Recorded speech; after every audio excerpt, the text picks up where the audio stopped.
No ar, Faixa Livre, rádio jornalismo de verdade, a informação de primeira qualidade, a interpretação e os comentários das notícias, entrevistas, o contraditório.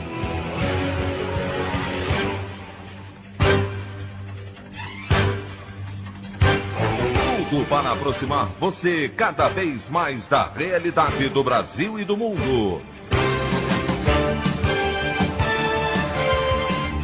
Apresentação: Anderson Gomes. Em reunião com governadores, Bolsonaro promete sancionar ajuda emergencial a estados e municípios, vetando o reajuste salarial a servidores públicos até o final de 2021. Supremo Tribunal Federal limita a medida provisória que livrava agentes públicos de punição durante a crise da pandemia. Congresso aprova projeto que permite o governo a contornar a regra de ouro que impede o Estado de contrair dívidas para pagar salários e custeio dos órgãos. Essas e outras notícias na edição desta sexta-feira, 22 de maio do ano de 2020 do programa Faixa Livre. O comentário de Anderson Gomes.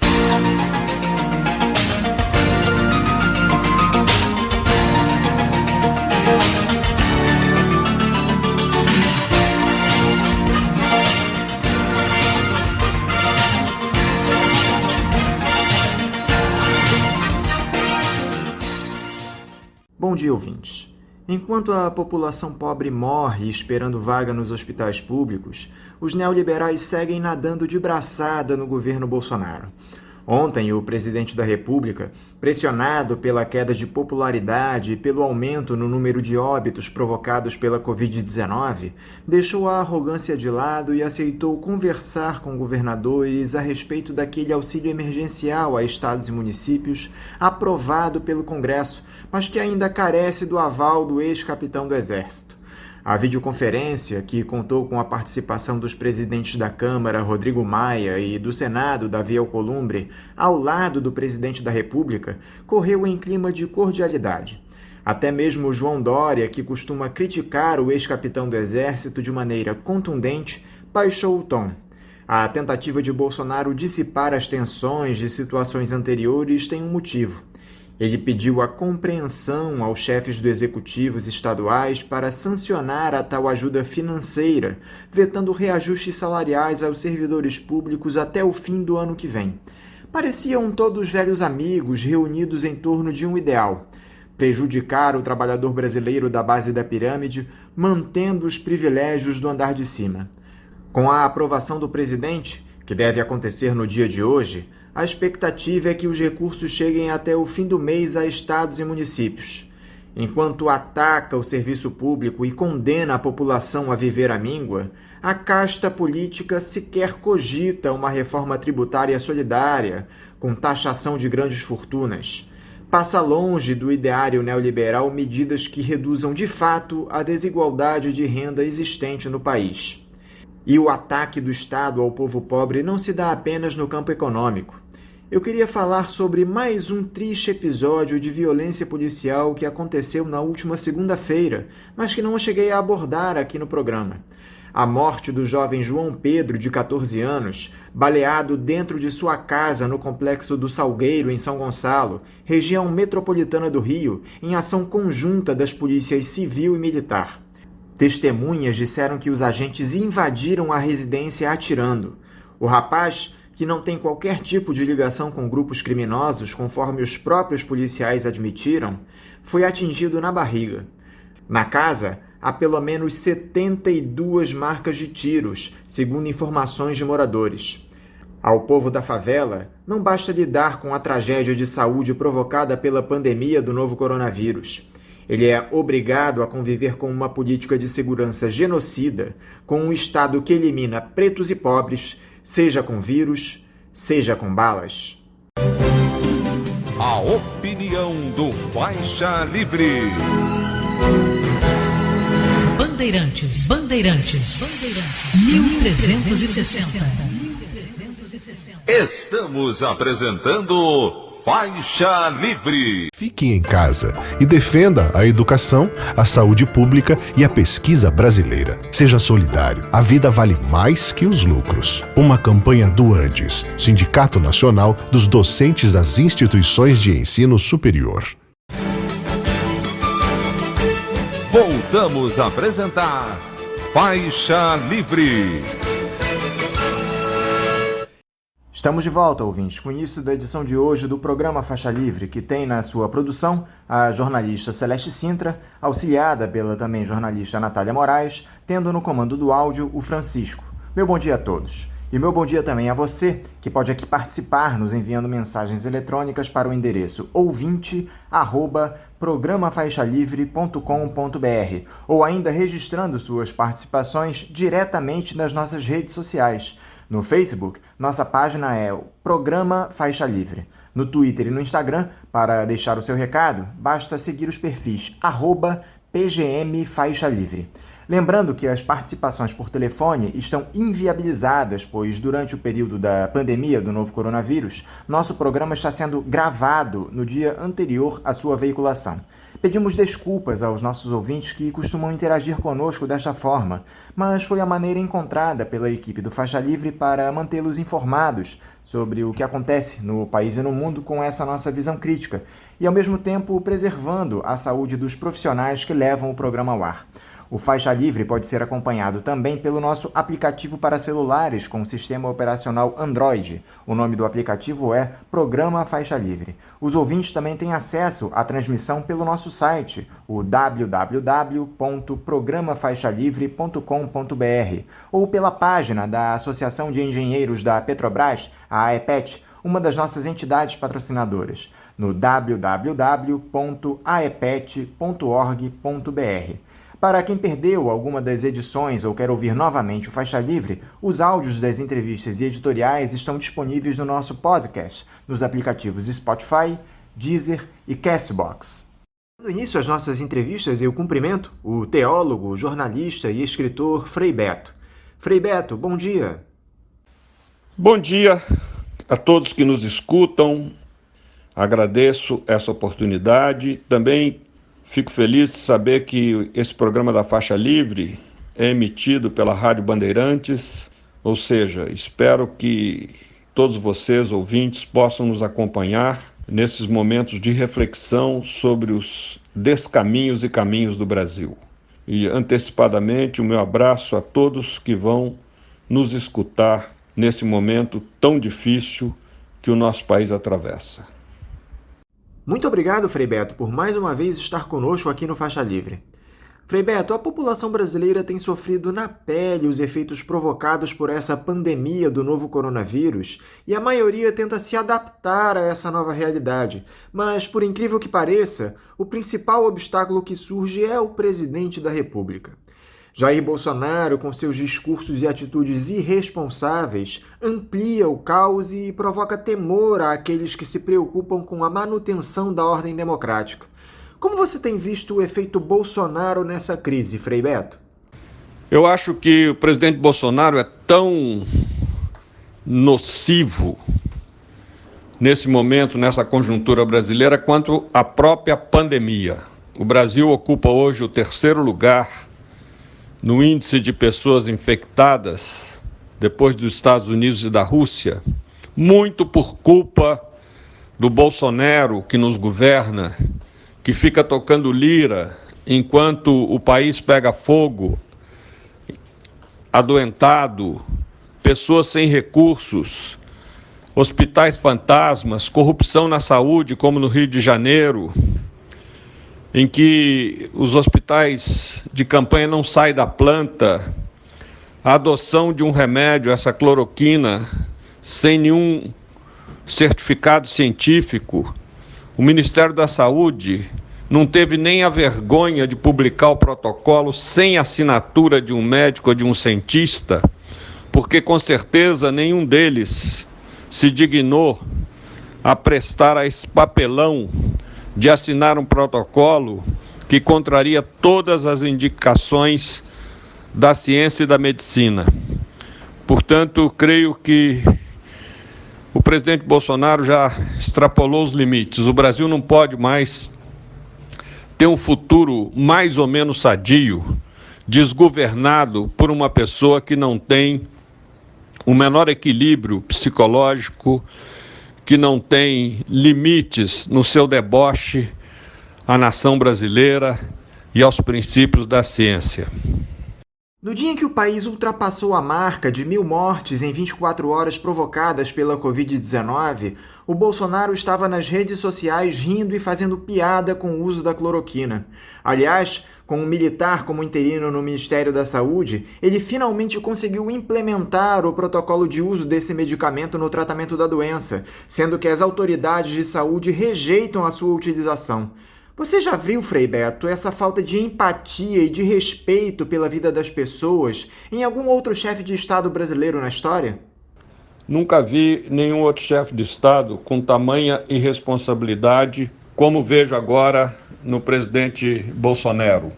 O protocolo não foi assinado sequer pelo general Pazuello. Ele foi publicado sem assinatura.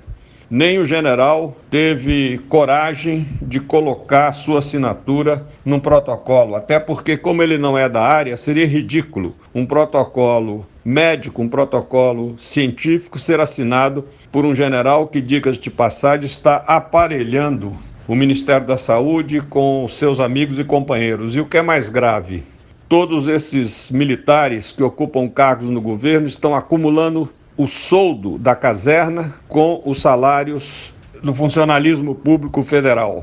Ou seja, uma grande mordomia, uma grande boquinha, que é uma vergonha para a nação, principalmente nesse momento de profunda crise econômica. Como deveria atuar o Estado brasileiro diante de tudo que vem ocorrendo, Frei Beto? O governo federal vem atendendo a todos os anseios do grande capital, enquanto a população se aglomera nas portas das agências da Caixa tentando ter acesso àquele auxílio emergencial de R$600. O Estado tem agido com responsabilidade durante essa pandemia? Os governadores têm feito o que podem para administrar e evitar a disseminação da pandemia em seus estados.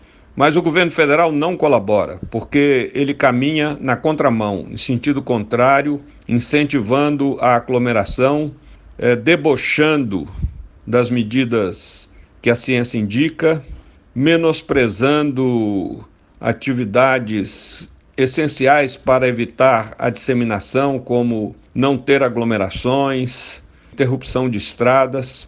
E, portanto, eu penso que o Brasil não terá saída a não ser com bloqueio total, chamado lockdown, acompanhado de um amplo amparo a todos aqueles que estão desempregados, que têm uma renda que os impede de ter uma vida digna. Em outras palavras, eu gostaria muito que a todo brasileiro fosse assegurada uma renda básica, para que ele pudesse sobreviver a essa pandemia sem fome, sem se sentir obrigado a ir para a rua, sem procurar romper as normas indicativas para evitar a proliferação desse vírus, para o qual ainda não temos vacina e não temos outro recurso senão o isolamento social. Você acredita, Frei Beto, que as instituições como o Legislativo e o Judiciário sejam capazes de frear o ímpeto autoritário do Bolsonaro? Eu te confesso que eu não vejo muita disposição para isso do Supremo Tribunal Federal e do Congresso. Me parece que estão todos em uma espécie de amedrontamento coletivo. De fato, as nossas instituições, como o STF, o Supremo Tribunal Federal e o Congresso, andam muito fragilizadas, não têm tido suficiente hombridade para deter os abusos do Poder Executivo encabeçado pelo presidente Bolsonaro. Seria muito importante num momento como esse que elas se convencessem da sua importância no processo de equilíbrio democrático e agissem com seriedade, contundência, em defesa da vida do povo brasileiro. Na verdade, até o deboche, como aquela invasão que Bolsonaro promoveu ao STF, acompanhado de um grupo de empresários, o Supremo Tribunal tem suportado. É um absurdo isso. Devia ali ter fechado as portas, porque também é impensável que um grupo de deputados ou um grupo de ministros do STF atravessasse a Praça dos Três Poderes e ocupasse o Palácio do Planalto. Nós estamos vivendo uma situação extremamente perigosa e é preciso que a sociedade brasileira reaja, cada um a seu modo, pelas redes digitais, por manifestações que forem possíveis, mas é preciso deter esse avanço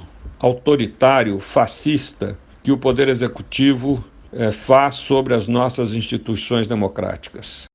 Agora, Frei Beto, como é que você tem visto a atuação da Igreja Católica diante dessa crise provocada pela pandemia? A Igreja tem cumprido o seu papel diante desse momento de excepcionalidade? O Papa Francisco tem demonstrado algum protagonismo nesse processo. A Igreja Católica no Brasil, ela está muito dividida. Há uma parcela do episcopado que apoia o governo Bolsonaro e há uma parcela, principalmente a direção da CNBB, que é a Conferência Nacional dos Bispos do Brasil, que é crítica, se opõe ao governo Bolsonaro. E essa parcela progressista, mais lúcida, mais evangélica, ela tem cobrado medidas do governo, como, por exemplo, tem denunciado o desmatamento da Amazônia, tem reagido duramente em defesa das nações indígenas amazônicas que estão sendo ameaçadas pela pandemia, tem denunciado a questão do desemprego, enfim, tem emitido notas importantes. Porém, nem sempre a grande mídia abre espaço a essas manifestações do setor progressista da Igreja Católica. Como você disse, o Papa Francisco é que tem sido a grande figura mundial, sem dúvida nenhuma. Ele é hoje o mais importante chefe de Estado do mundo, agindo com seriedade na defesa dos refugiados, dos acampados, dos mais pobres, mostrando como essa pandemia ela tem que ser contida com medidas que abranjam todos os países do mundo. Não adianta um país se gabar de ter saído do isolamento social, de ter tomado medidas sanitárias que já permitem as pessoas saírem de casa, se o vírus ainda continua a se proliferar em outras regiões do mundo. Esse é um vírus globalizado, ou seja, assim como ele veio de Wuhan, na China, e se espalhou por todo o planeta, ainda que os países da Europa venham a fechar suas fronteiras e venham a tomar medidas que permitam a sua população voltar às ruas, se um país da África, se um país da América Latina continuar contaminado pelo vírus, de alguma maneira o vírus haverá de chegar novamente na Europa. Portanto, a Organização Mundial da Saúde tem toda a razão. É preciso um combate internacional, conjunto e, sobretudo, se descoberta uma vacina, essa vacina não ter patente de um laboratório, de um governo, ao contrário do que defende o presidente Trump dos Estados Unidos, para que nós possamos realmente acabar com a Covid-19 e ter um futuro melhor. E a esquerda, Frei Beto? A oposição anda muito perdida diante de todas as atrocidades cometidas pelo presidente da República. Acima de tudo, há uma falta de comando muito grande nesses partidos, especialmente diante da necessidade de se estabelecer uma frente ampla em defesa da democracia. Como você observa a atuação da esquerda no governo de Jair Bolsonaro? Bem, na verdade, falar em esquerda hoje no Brasil é quase uma piada. Nós temos partidos e grupos, entidades de oposição a este governo. A esquerda passou no Brasil a ter uma certa vergonha das tradicionais bandeiras de esquerda, como, por exemplo, defender o futuro socialista para o nosso país. Embora o socialismo tenha fracassado no leste europeu, embora ele tenha cometido erros graves, mas eu não vejo saída para a humanidade fora de uma sociedade onde haja partilha dos bens da terra e dos frutos do trabalho humano. Aliás, essa é uma expressão utilizada pelo padre católico quando ele celebra a Eucaristia nas missas. Não vejo hoje uma esquerda minimamente unida. A decisão do Marcelo Freixo de não concorrer à Prefeitura do Rio nas próximas eleições municipais revela bem essa fragmentação da esquerda, e isso só favorece a direita.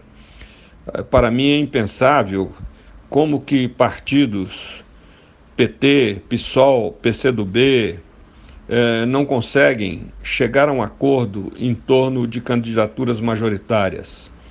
Essa disputa, essa vaidade, essa falta de uma programática a longo prazo, muitos candidatos e partidos totalmente presos ao eleitorarismo, isso tudo perpetua a direita no poder. Enquanto nós não nos unirmos e não fizermos um projeto de Brasil, não um programa eleitoral, mas um projeto de Brasil, não sairemos desse atoleiro em que nos encontramos. Por outro lado, é inegável que há atitudes da oposição, de setores progressistas, meritórias, como, por exemplo, a Comissão de Justiça e Paz de várias dioceses tem se manifestado crítica à política do governo dentro dessa pandemia.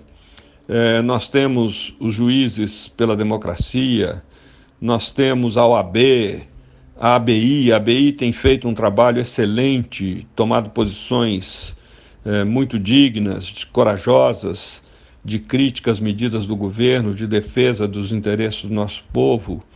Enfim, há setores da oposição, setores representativos da sociedade civil brasileira, agindo com muita consciência, com muita coragem, com muita ousadia. Mas seria preciso que os partidos também ecoassem essa ousadia. Seria preciso que os partidos tomassem posições mais aguerridas, que apresentassem um projeto Brasil. É verdade que, em meio à pandemia e devido ao isolamento social, não é possível pedir aos partidos que mandem os seus militantes às ruas, como aliás faz a direita, correndo sério risco de se contaminar. Diga-se de passagem que vários militantes da direita já se contaminaram, né? Eles pagaram com a vida essa ousadia de sair à rua, de não usar máscara, de não tomar medidas preventivas para evitar a contaminação. Foram infectados e, infelizmente, pagaram com a vida. Mas espero que sirva de lição para os companheiros deles, que continuam aí atuando aguerridamente, fazendo manifestações todos os fins de semana, para servir de claque para o presidente na porta do Palácio da Alvorada ou na porta do Palácio do Planalto. É uma vergonha, é muito triste, a imagem do Brasil hoje no exterior é a pior possível. O presidente é debochado nas caricaturas dos principais jornais do mundo. Todo mundo olha espantado para o Brasil, mesmo os nossos vizinhos de fronteira aqui na América do Sul, como a Colômbia, querem manter essas fronteiras totalmente fechadas. O próprio presidente Trump dos Estados Unidos está repensando se os voos entre Estados Unidos e Brasil devem continuar. Por quê? Porque o Brasil está correndo o risco de, em breve, ser o país de epicentro da Covid-19, o país onde haverá maior número de infectados e também maior número de mortos. Nós estamos chegando hoje a quase 20 mil pessoas mortas, uma média aí de 1.000 pessoas por dia, e isso é gravíssimo. É um caso seríssimo e sem Ministério da Saúde, sem Presidência da República séria, enfim, sem medidas realmente eficazes que possam deter e salvar vidas. Eu acho que a esquerda nesse momento tem esse desafio, mas tem agido isoladamente, né? O presidente Lula deu ontem uma entrevista à Carta Capital, muito incisiva, embora ele tenha cometido um deslize e felizmente depois pediu perdão ao usar uma metáfora com a pandemia e a questão da importância do Estado num momento como esse. E hoje na Folha de São Paulo, o Alessandro Molon também faz um brilhante artigo mostrando o panorama do que estamos vivendo e apontando caminhos. Mas são pequenas atitudes isoladas que não repercutem tanto quanto gostaríamos. Seria preciso que os partidos progressistas, os partidos de oposição ao governo, se entendessem e estabelecessem uma programação, um projeto Brasil mais amplo, em que pudessem sinalizar para a população brasileira quais são as esperanças efetivas que nos aguardam no futuro. Por falar em esquerda, Frei Beto, o ex-presidente Lula pisou na bola na última terça-feira. Em uma transmissão ao vivo pela internet, ele disse, abre aspas, ainda bem que a natureza criou esse monstro do coronavírus, fecha aspas, se referindo ao valor que parte dos neoliberais passaram a dar ao poder de intervenção do Estado durante a crise. Ele depois até reconheceu o erro e se desculpou pela frase. A questão é que, independentemente do contexto em que foi feita a declaração, Frei Beto, isso não é coisa que se diga, né? Bem, eu já comentei ao responder à questão anterior a respeito do infeliz pronunciamento do ex-presidente Lula e diria que, enfim, todos nós cometemos erros, todos nós temos nossas fragilidades e ele, felizmente, teve a humildade de pedir desculpas à nação, reconheceu o seu erro. Eu sei que é muito difícil, porque também dou entrevistas, faço palestras, conferências, evitar totalmente que a gente em algum momento pise numa casca de banana, seja imprudente nas expressões que utiliza, enfim. Isso é página virada. Eu acho que o presidente Lula é realmente o maior líder popular hoje do país e eu espero que ele, como a figura mestra do PT, conduza o seu partido para esse acordo com os demais partidos progressistas, de modo a elaborarem esse projeto Brasil, um projeto a longo prazo, um projeto que sinalize à nossa população que rumo devemos tomar, por que devemos tomar e que rumos devemos evitar. É isso que o Brasil está precisando.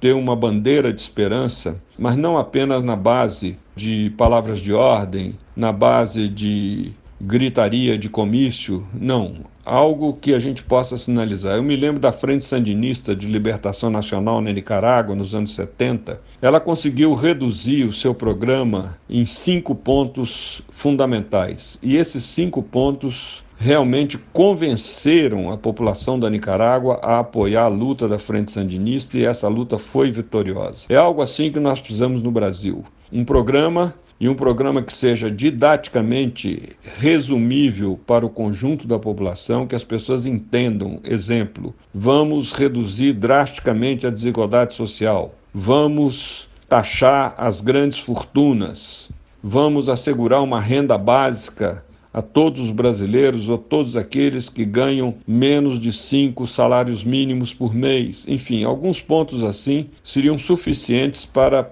produzir, creio eu, uma forte mobilização de apoio a esse programa. Mas isso está faltando. O que nós temos hoje é um processo eleitoralista doentio, em que os candidatos despontam pensando que graças ao seu rosto eles serão eleitos, e em que muitos eleitores sequer ficam conhecendo os programas, às vezes programas maçudos, programas longos, que eles não conseguem didaticamente nem resumir, nem comunicar ao conjunto da população. Fica aí a minha posição em relação a isso.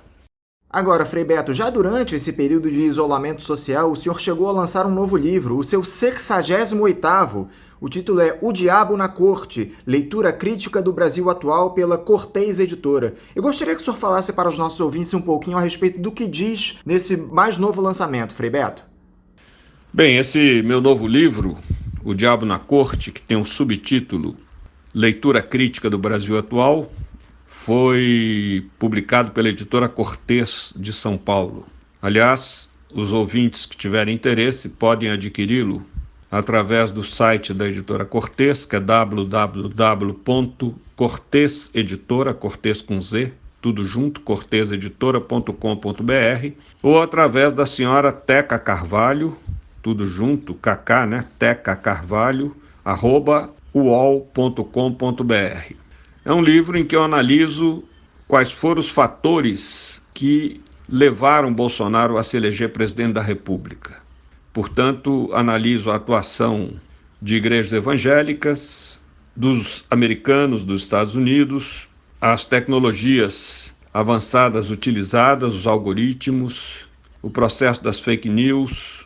Analiso também o papel desempenhado por figuras sombrias, danosas, como Olavo de Carvalho, Stephen Bannon, enfim, todo esse processo que fez o Brasil se surpreender com a eleição de um ex-deputado federal que foi praticamente expulso do Exército, das Forças Armadas, e que durante 20 e tantos anos de mandato como deputado nada fez, nenhum projeto apresentou, e ao mesmo tempo uma figura que defende a tortura, misógino, ou seja, não gosta, de que as mulheres tenham protagonismo, que falou de uma maneira absolutamente ofensiva contra os negros ao criticar os quilombolas e, ao mesmo tempo, cuja família defende notórios milicianos, homens criminosos egressos das polícias militares que têm uma vasta folha de crimes cometidos.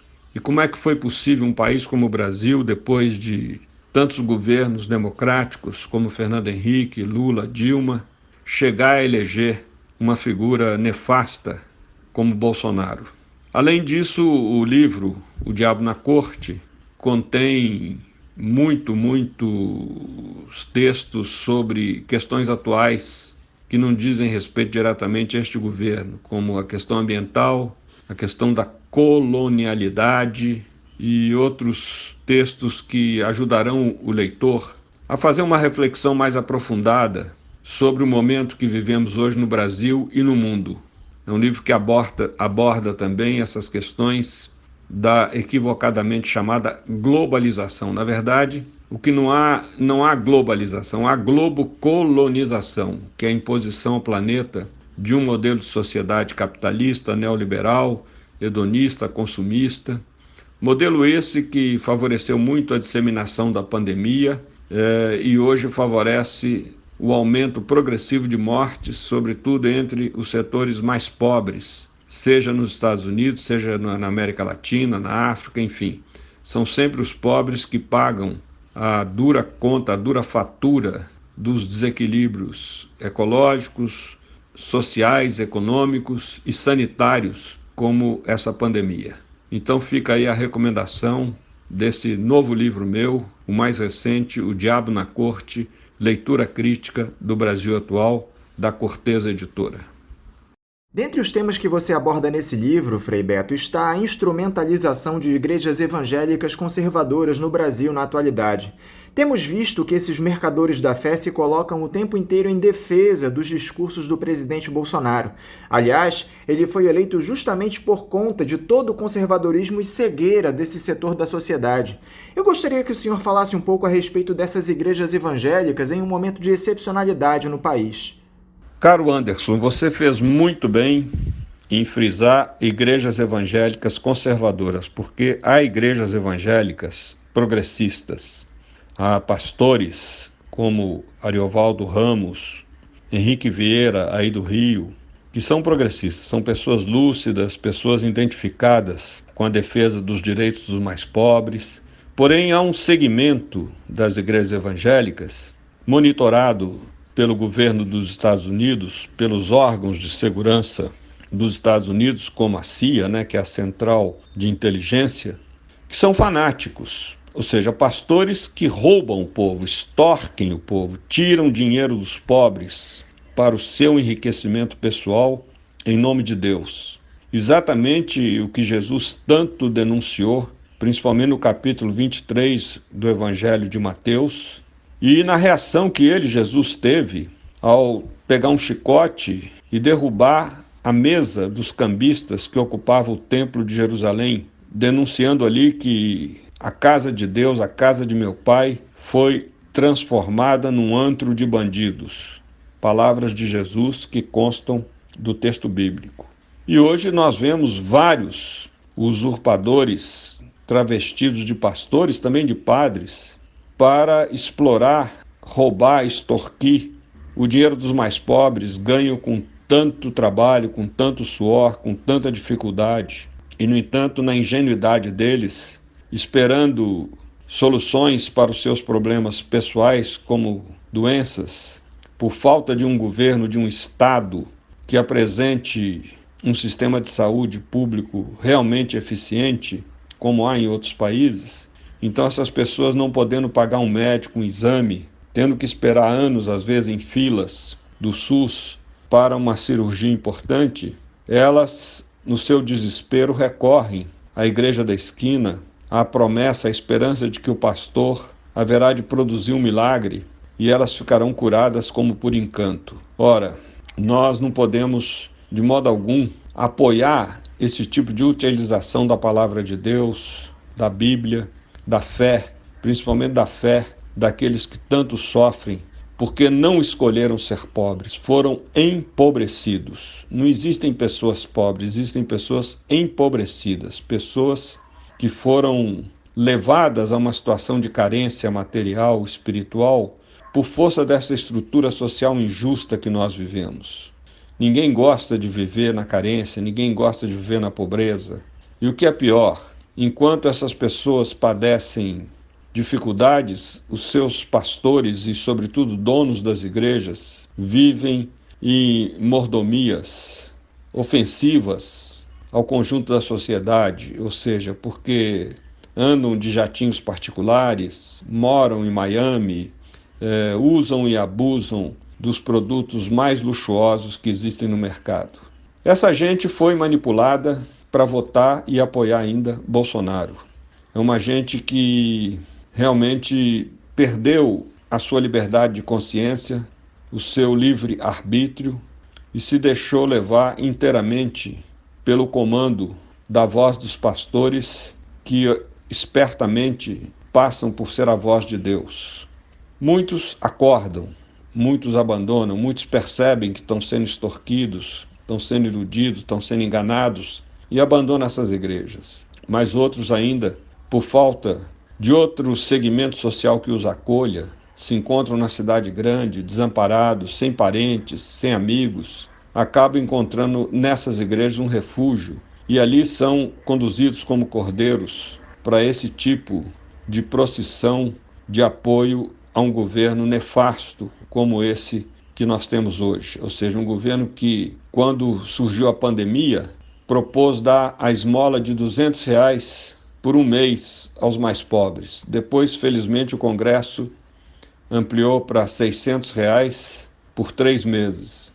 E agora o ministro da Economia não tem a menor vergonha de dizer que o governo Bolsonaro, depois desses 3 meses, poderá dar uma ajuda sim, mas apenas de R$200. Enquanto isso, o dinheiro nosso do governo é gasto com uma série de maracutaias, cargos importantes que manipulam fortunas, bilhões de reais que deveriam ser empenhados, ser investidos em benefício dos direitos sociais da população brasileira, são transformados em moeda de troca em função de eleições, são apropriados por corruptos, e tantos corruptos que tem nos partidos do Centrão agora são os amigos de última hora do Bolsonaro, os amigos que ele conta para evitar um processo de impeachment no Congresso Nacional. Então eu queria que as pessoas cristãs que nos escutam voltassem a ler os evangelhos, os 4 evangelhos, para ver como a atuação de Jesus foi de profunda e radical crítica a esse tipo de religião congelada que defende os mais ricos e penaliza os mais pobres, a esse tipo de religião que demoniacamente diz que o sofrimento do pobre, a doença do pobre é castigo de Deus. Mentira, Deus é pai e mãe, sabe? Deus jamais quer a doença como castigo, pelo contrário, a doença é um mal que resulta dos desacertos que nós seres humanos fazemos junto à natureza, que resulta da falta de uma estrutura hospitalar, médica, medicamental, que realmente atenda às necessidades do nosso povo, remédios caríssimos que não são controlados nos seus preços e que as pessoas pobres que tanto necessitam deles não têm como adquiri-los. Então tudo isso é falta de governo, sabe? Não é maldição de Deus. Maldição é existir pessoas iludidas que elegem políticos aproveitadores que usam e abusam do nome de Deus para fazer o mal a tantas pessoas e principalmente aos mais pobres. Então eu creio que nós precisamos valorizar todas as religiões, sem discriminação, sem preconceitos, mas denunciar aquelas que manipulam o nome de Deus em proveito próprio ou com objetivos nefastos. E valorizar todas aquelas que lutam ao lado dos mais pobres, que lutam pelos direitos humanos, que lutam para que todos nós sejamos irmãos e irmãs, apesar das nossas diferenças de crenças ou não crenças. É bom lembrar que Deus não tem religião. Nós é que temos religião. Do outro lado da vida não haverá católico, protestante, umbandista, espírita. Seremos todos filhos e filhas de Deus, como assim hoje Ele nos olha aqui. E, portanto, é muito importante não confundir a diversidade que nós temos de crenças religiosas, sabe, com animosidade, com inimizade, de modo algum. Nós temos que ter esse espírito ecumênico, esse espírito de diálogo, esse espírito de saber compreender a crença do outro, respeitá-la e não fazer disso uma guerra que não leva a nada. Pelo contrário, leva à negação dos princípios evangélicos de amor, de misericórdia, de tolerância, de compreensão.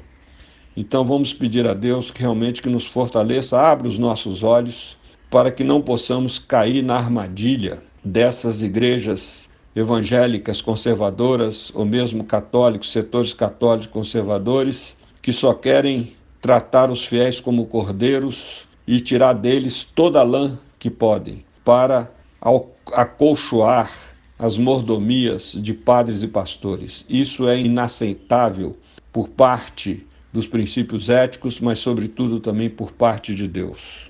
Para encerrar, Frei Beto, você acredita que possa haver uma virada no que se refere às relações humanas depois que essa pandemia passar? Podemos ter um mundo com mais empatia, solidariedade, mais amor ao próximo depois de todo esse caos? Você acredita nisso?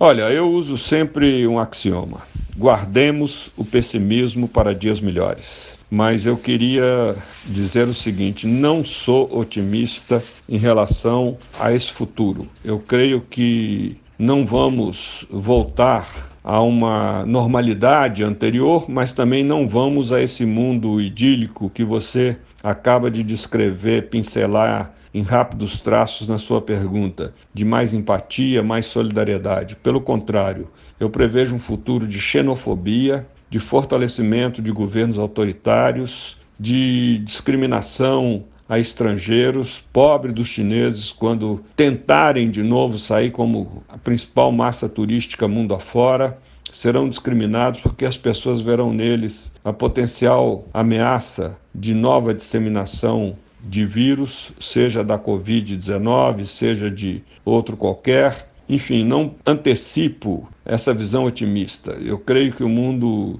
a situação econômica vai se agravar.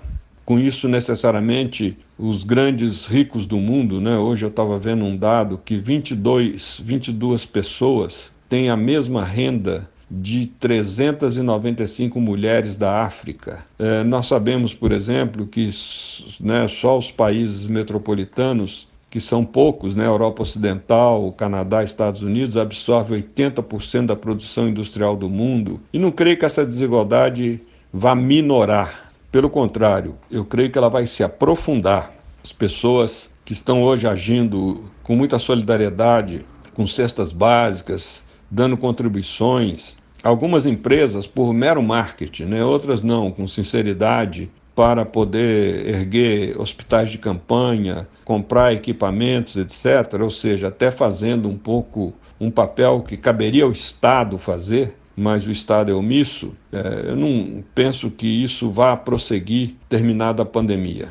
Eu creio que ainda nós temos que enfrentar uma luta muito dura pela frente para construir um mundo em que a paz seja fruto da justiça. Hoje, na concepção de Trump, a paz deve resultar do equilíbrio das armas, a mesma concepção de Bolsonaro. E, na verdade, por aí eu creio que a humanidade não tem um caminho melhor de futuro. A humanidade só terá um caminho melhor de futuro quando implantar um sistema de justiça, reduzir drasticamente a desigualdade entre as nações e dentro das nações entre os diversos setores sociais. Aí sim nós teremos um mundo melhor. Mas enquanto perdurar essa ideologia de que o capital privado acumulado tem direitos, entre aspas, acima dos benefícios sociais, acima dos direitos humanos, eu creio que não iremos a um mundo melhor, infelizmente.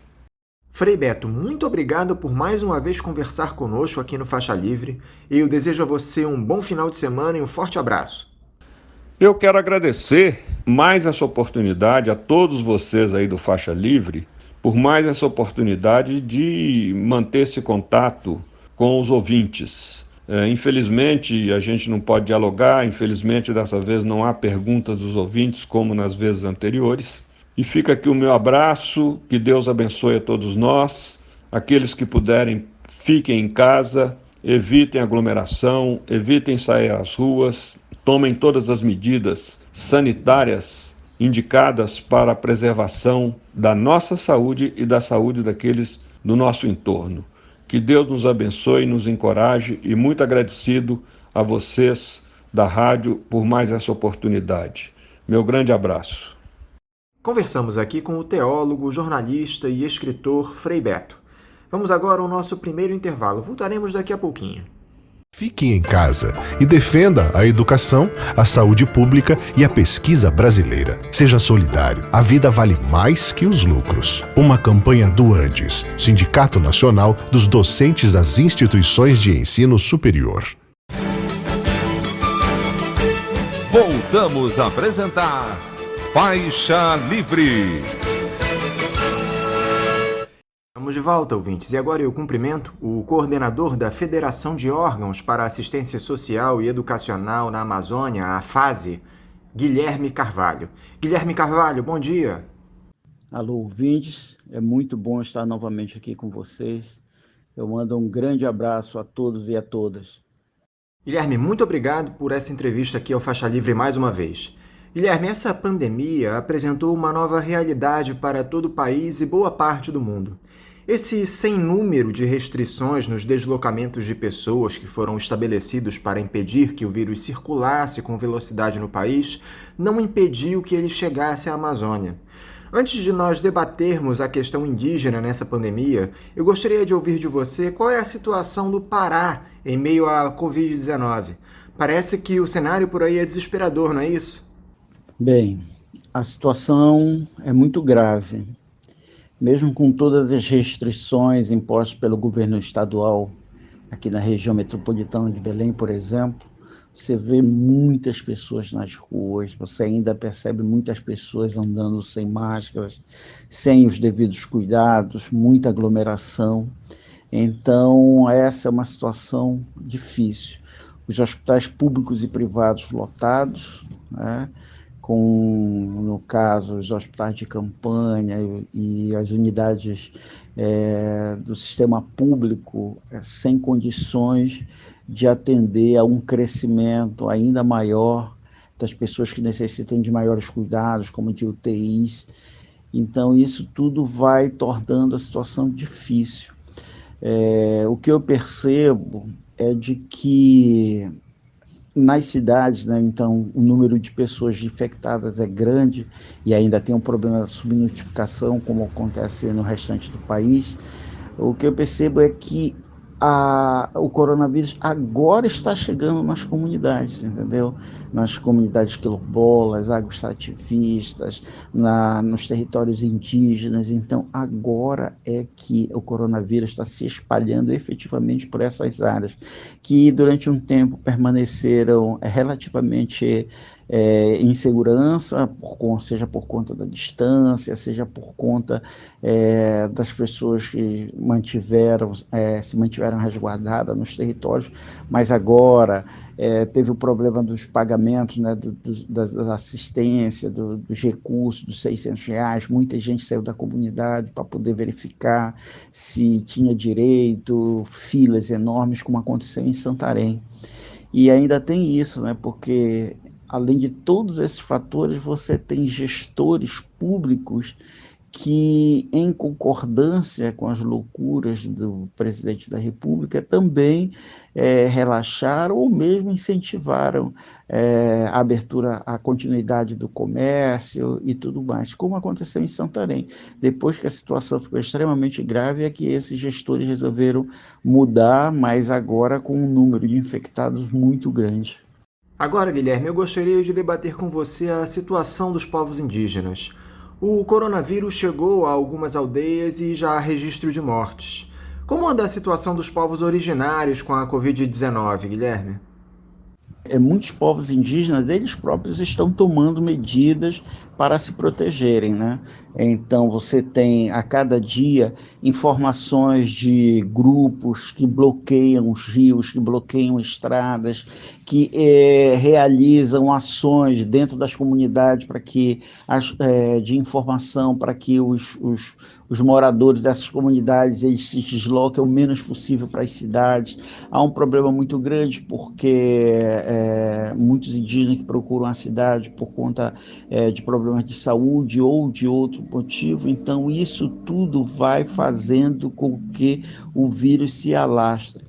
Então, e de outro lado você tem a FUNAI agora completamente desmontada, a CESAI, que presta serviço de saúde indígena, também completamente depredada por parte do governo, sem estrutura, sem condições efetivas, e mesmo não só sem condições efetivas, mas também sem vontade política de fazer aquilo que deveria ser feito, que é o papel da CESAI, do atendimento à saúde indígena.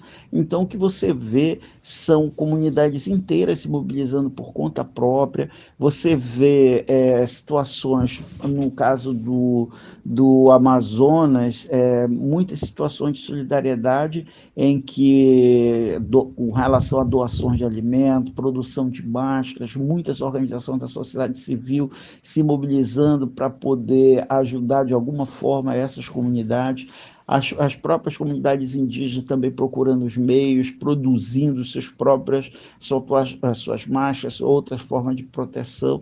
Então, o que você vê hoje, efetivamente, são as comunidades abandonadas pelo poder público e tendo elas próprias que encontrarem uns meios para poder não serem mais prejudicadas ainda com a expansão do coronavírus. Como eu disse ainda há pouco, o São Gabriel da Cachoeira, você vê lá a Federação Indígena procurando ela própria desenvolver uma ação junto às comunidades de informação, de conscientização. A COIAB, que tem sede em Manaus, também tentando desenvolver uma ação conjunta em toda a Amazônia, no sentido de não só de exigir por parte do governo federal e dos governos estaduais e municipais as medidas necessárias, mas também fazendo as denúncias, né? Então, você vê uma forte mobilização indígena de um lado e, ao mesmo tempo, a construção de relação de solidariedade com outros grupos para garantir a proteção desses povos. O poder público tem agido para proteger os povos originários do coronavírus, Guilherme? Há um sistema de saúde que dê conta da demanda de internações dos indígenas? Não, o sistema de saúde não está preparado para atender os povos indígenas em tempos normais, e agora, com a expansão do coronavírus, essa situação se agravou. Então, ontem mesmo estavam passando reportagens sobre a saída de ticunas por UTIs aéreas para poder ir para Manaus para receberem tratamento. Só que você não tem avião suficiente para atender todos os indígenas que vão, de alguma forma, sofrer com os problemas da Covid. Então, você tem, de fato, são apenas algumas pessoas que vão ter a sorte de contar com esse tipo de serviço. Você tem já há algum tempo uma intensa mobilização dos povos indígenas com relação à questão da saúde. Aqui no Pará você tem a CITA, que é a Coordenadoria Indígena Tapajós Arapiuns, lá de Santarém, que congrega diversos povos ali daquela região. Você tem uma direção que é formada por muitos jovens e cuja um dos pontos centrais da pauta política do CITA é justamente a saúde indígena. Então, isso muito antes da Covid, esses grupos já se mobilizavam. O ano passado, o ano retrasado, houve várias mobilizações em Santarém, com os indígenas saindo das aldeias para cobrar da Câmara de Vereadores de Santarém, da própria Prefeitura, ações para a garantia da saúde indígena. E a mesma coisa, os Munduruku também já realizaram diversas ações, denunciaram o uso político da CESAI, ou seja, os indígenas já se mobilizavam há muito tempo com essa pauta da saúde. E agora, diante do agravamento da situação, vem com toda a força todas as mazelas do serviço de saúde indígena. E aí isso só mostra o quanto eles estavam certos de colocar a questão da saúde como um dos pilares da mobilização dos povos indígenas na Amazônia, assim como eles se mobilizam pela saúde, se mobilizam pela defesa dos seus territórios. E o fato é que, com a entrada do Bolsonaro, essa situação ela só piora a cada dia, só piora, porque ele e os demais membros do governo não têm qualquer interesse em resolver a situação. O Moro, no Ministério da Justiça, quando lá estava, também nada fez pelos povos indígenas. Então, ter Bolsonaro na presidência da República e aliados dos governos estaduais e municipais só piora a situação dos povos indígenas. O que a fase tem feito diante deste cenário, Guilherme? Dadas todas as restrições provocadas pela pandemia, vocês têm conseguido atuar em defesa desses povos?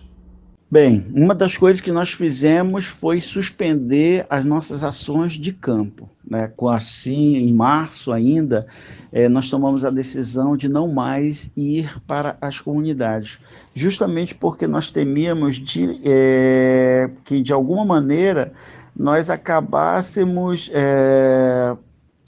favorecendo a disseminação do coronavírus nas comunidades. Então, nós não poderíamos fazer isso, nós não podemos ser irresponsáveis a esse ponto. Então, nós suspendemos nosso trabalho de campo, e o que a gente tem feito muito com diversos parceiros são ações emergenciais. Então, nós nos juntamos com várias organizações do Brasil e do exterior, e estamos, por exemplo, contratando grupos de mulheres para a produção de máscaras, e essas máscaras elas estão sendo doadas às comunidades. Então, você tem grupos como lá na região metropolitana de Santarém, a Amabela e outros grupos de mulheres que recebem para produzir máscaras, e essas máscaras são doadas. Aqui mesmo no Baixo Tocantins, nessa região de Abaetetuba, Igarapé-Miri e outros municípios daqui, nós também temos feito a mesma coisa. Nós temos garantido a algumas comunidades contribuições com relação a cestas básicas, que além de alimentos, também com produtos de higiene. Então, nós já fizemos várias doações às comunidades com as quais a gente trabalha, desses produtos. E, por outro lado, o que a gente tem feito também bastante é que nós temos programas de rádio, como nós temos um programa na Rádio Rural de Santarém, uma vez por semana, e esses programas a gente tem voltado quase que exclusivamente à orientação das comunidades, a dizer a elas também quais são os direitos que elas têm, que elas devem reivindicar.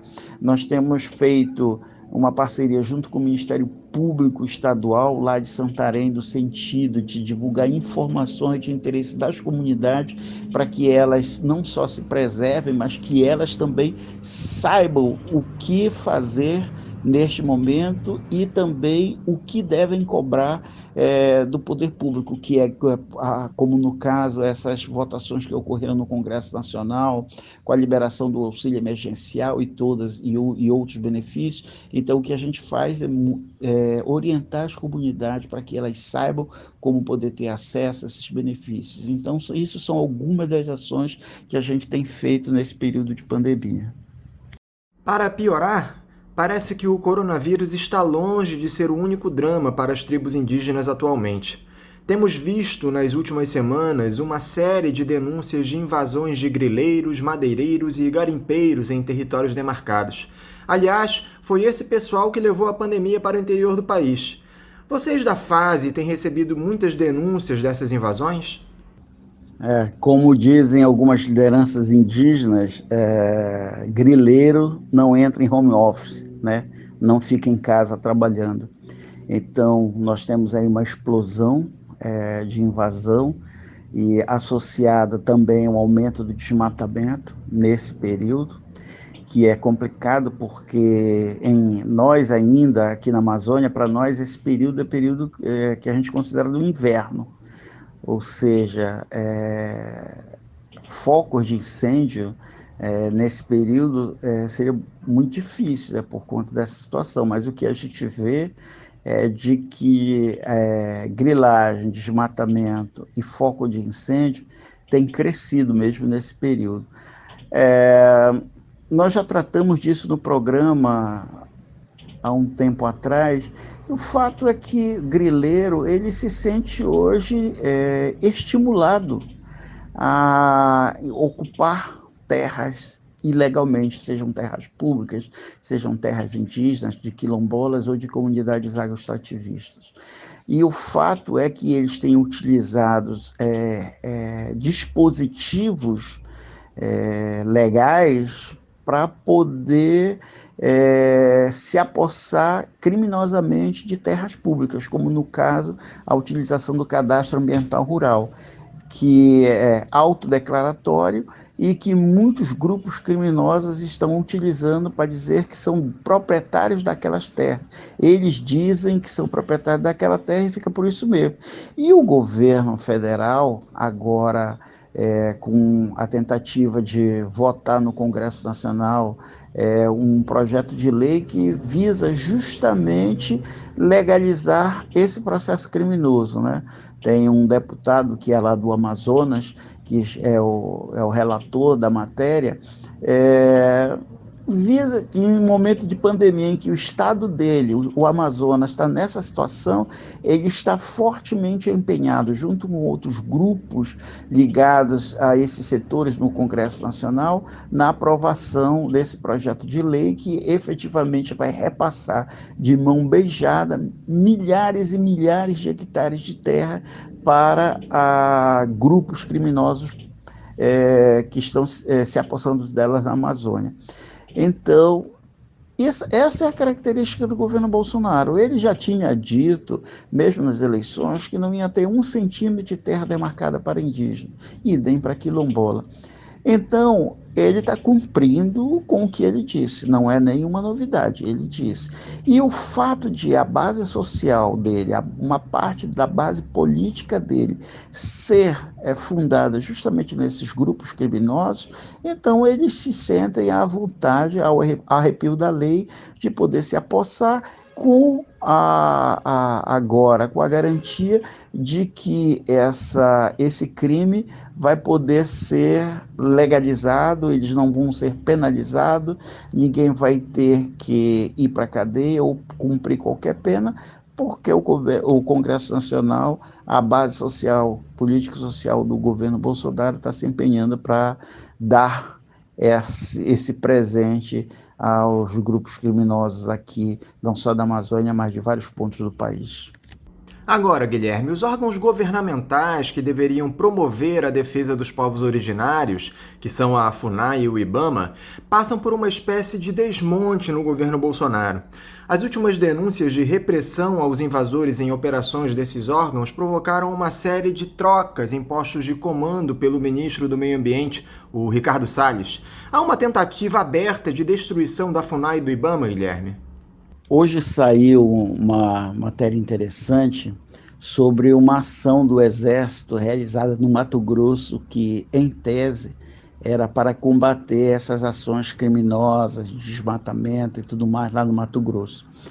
E a matéria mostra que funcionários do IBAMA defenderam que essa ação ela ocorresse em outra área do Mato Grosso, onde efetivamente estavam ocorrendo diversos crimes ambientais, mas que simplesmente o Exército desconsiderou essa preocupação do funcionário do IBAMA e fez uma outra área onde não se apreendeu nenhum maquinário, não se prendeu ninguém, não se teve nenhum resultado.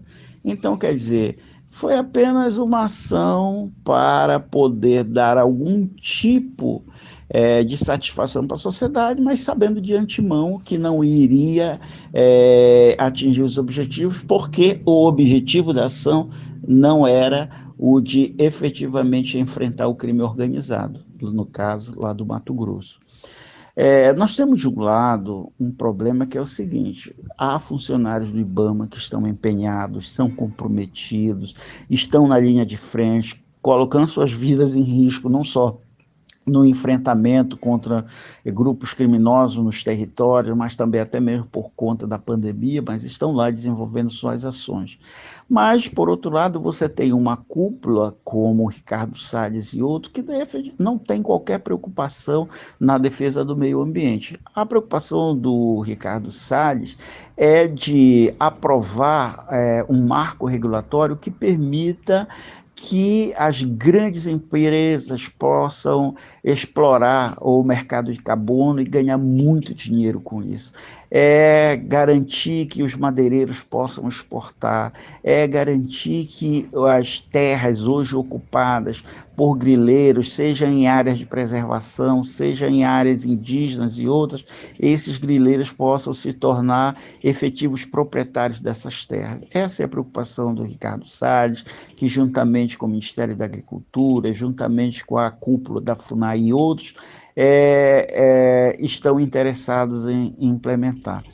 Então você tem de um lado servidores preocupados, comprometidos, e uma cúpula de outro que não tem qualquer compromisso com a preservação da Amazônia ou da vida dos povos indígenas e comunidades tradicionais que aqui habitam.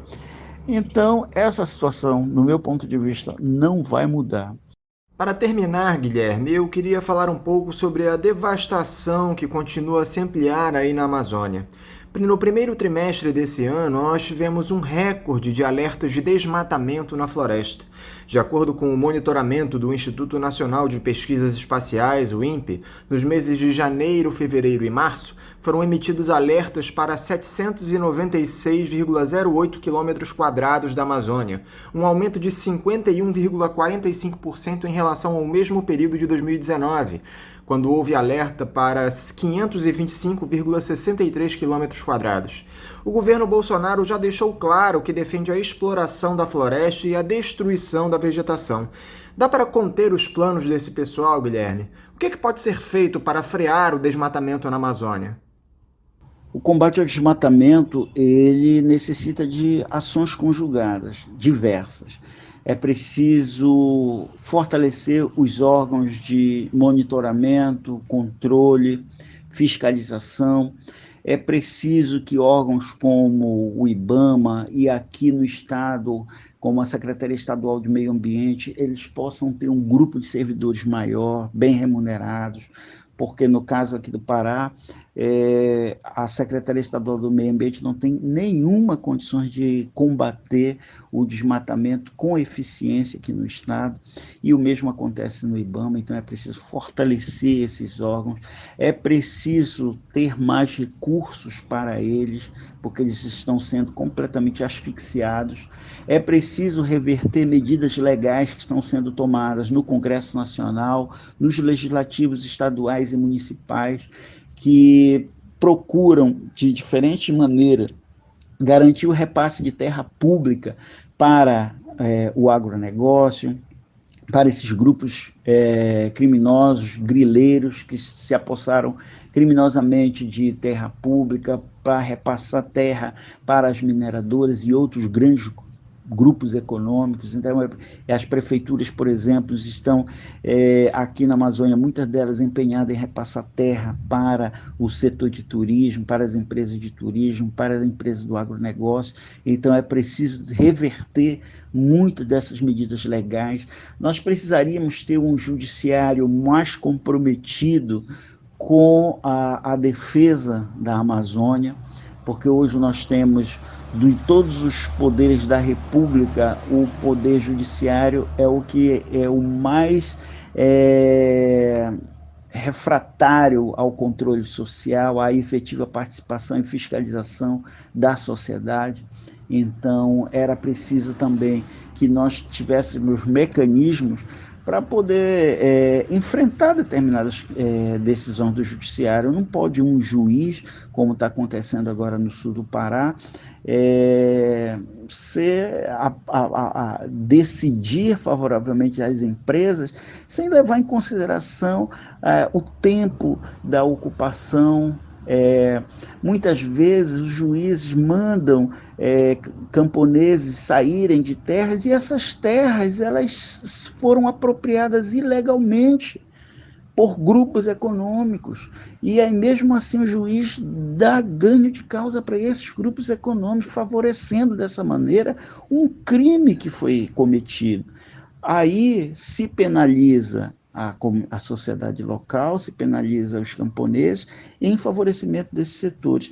Ou seja, você tem uma série de ações que precisam ser tomadas. O Brasil precisa efetivamente cumprir com os tratados, com os acordos internacionais com relação à defesa da floresta. O Brasil precisa... a sociedade brasileira precisa compreender que a destruição da Amazônia não vai afetar só quem vive na Amazônia, mas ela vai afetar o restante do país, vai afetar outros países, vai afetar o clima, vai afetar os recursos hídricos e uma série de outros problemas que a sociedade brasileira vai sofrer. Então, é preciso também, da nossa parte, da parte da sociedade civil, que a gente consiga desenvolver uma comunicação mais efetiva com a sociedade, no sentido de ela compreender o porquê que nós defendemos determinadas propostas, porquê que os povos indígenas, as comunidades tradicionais se opõem a este modelo de desenvolvimento, a instalação de hidrelétrica nas suas terras, a entrada de madeireiros e tudo mais.